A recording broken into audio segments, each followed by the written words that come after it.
J'aimerais déjà mettre de côté ce mot eugénisme parce que ça fait quelques centaines de fois que je l'entends, quelques jours, et je suis un petit peu fatigué par ce terme.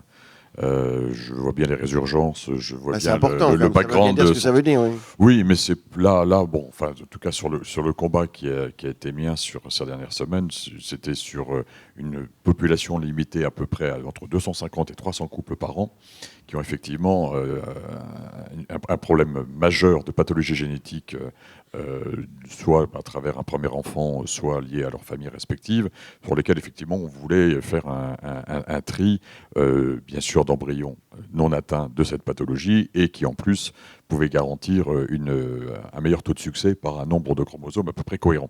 Ça se limitait à ça. Alors si ça c'est de l'eugénisme, je ne comprends pas très bien. Je Non, mais suis justement, pas sûr. est-ce qu'on peut élargir? C'est ça la question. Alors la question aujourd'hui, elle est posée. Bon, on a des grandes pathologies, je pense, bien sûr, monogéniques et génétiques. Je pense à la drépanocytose, je pense à la mucoviscidose, où nous savons que, par exemple, dans cette pièce, bon, là, on va dire des chiffres, 1 sur 30, une personne sur 30 ou une personne sur 40 pour la drépanocytose sont porteurs de la mutation.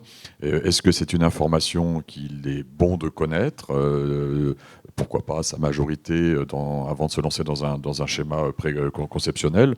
C'est la question qui est posée. Bon, Pour l'instant, c'est non. aujourd'hui, la réponse est clairement non. Est-ce que les Français étaient pour ce que vous avez réuni dans la concertation de... Vous savez qu'on avait un comité citoyen dans le cadre des États généraux qui était là pour, je dirais, critiquer le modèle, nous dire en permanence on comprend rien à ce que vous racontez bon, et 22 personnes choisies un peu de façon totalement indépendante de nous. Et ils ont choisi de s'emparer de 2 questions. Et ils ont eu 2 opinions. L'une sur la fin de vie, qui ne fait pas partie de la loi de bioéthique, mais il nous avait paru que lors des États généraux, puisqu'on réunissait tout ça, il fallait parler aussi de ce sujet. Et puis l'autre sur l'utilisation des tests génétiques en préconceptionnel. Et la position de ce comité citoyen relevait à peu près du même type de résultats. Ça ne peut rien dire. Un pourcentage sur 22 personnes, on oublie tout de suite. Mais c'était dans ce sens-là aussi. Favorable. Favorable.